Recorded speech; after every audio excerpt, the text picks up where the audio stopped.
saggezza popolare, cui spesso si riferisce: nessuno mai separi ciò che si unisce. Di mettere una tenda un prete vuol permesso, per consentire al vescovo di celebrare messe.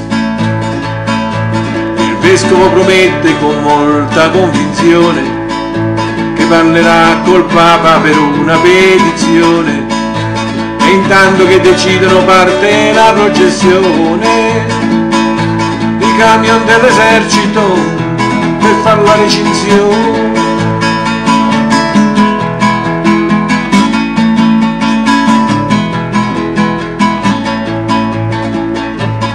Ora che l'hanno tolta la tenda, hanno lasciato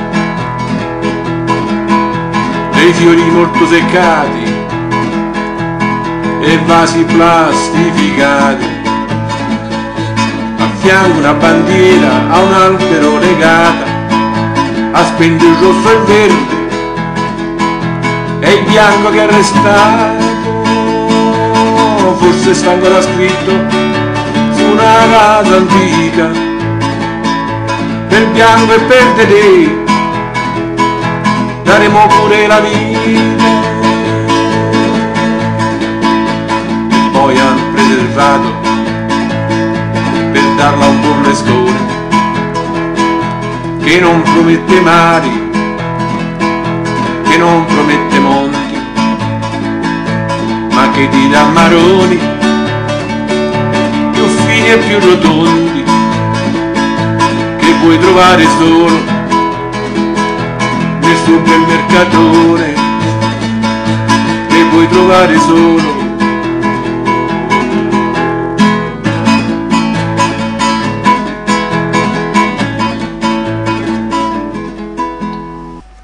e intanto quei soldati finivano il recinto, quella battaglia fatta non sanno se hanno vinto, non sanno cosa fare ma debbono tacere, e se così non fosse dove starà il piacere di avere fino in fondo fatto proprio dovere.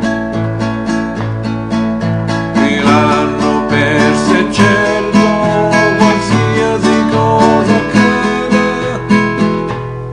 e chi vi ha comandato è giusto se ne va nel Nevada.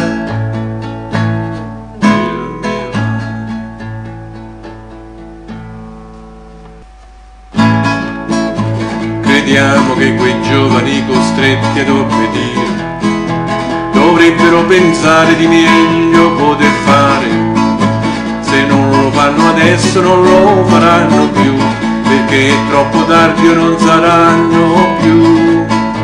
Per primo dire a tutti che l'acqua si può bere usando una bottiglia di vetro come il bicchiere.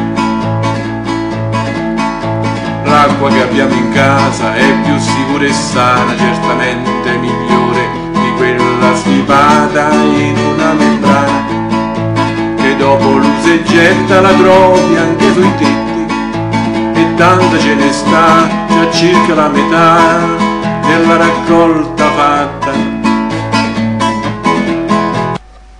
Chi produce e vende col nuovo che ti cede deve portarsi indietro quando di vecchio vede tutto quanto è possibile, ti deve smantellare e ricavarne roba da riusare o riciclare.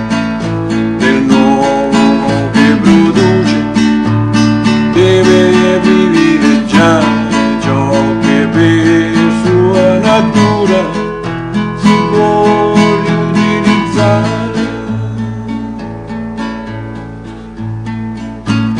Via per sempre, via, via dalle strade e dalle piazze.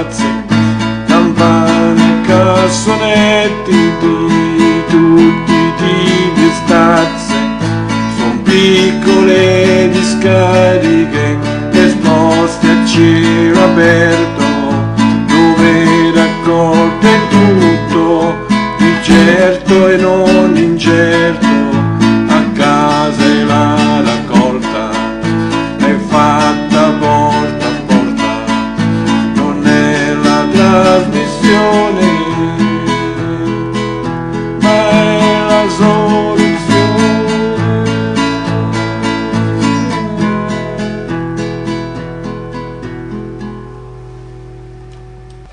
E incenerire il massimo è il peggiore dei rimedi, perché produce polvere che respiri e che non vedi, ma che comporteranno in tempi lenti o veloci, anche prima di nascere, a scempi e strazi atroci. I sedicenti grandi e i potenti si sa che già lo sanno, ma a loro poco importa il danno fatto che faranno. Loro ciò che conta è l'aumento del bisogno degli altri, che per se stessi è aumento di guadagno, e dai responsabili quali sono essi lo sono sancito, sanno anche che mai pagheranno e resteranno impuniti, forti del detto che se a farlo è stato il re. Siamo sicuri che errori non ce n'è, gli altri che non contano rimangono convinti che i miraggi esistono davvero e ne rimarranno avvinti.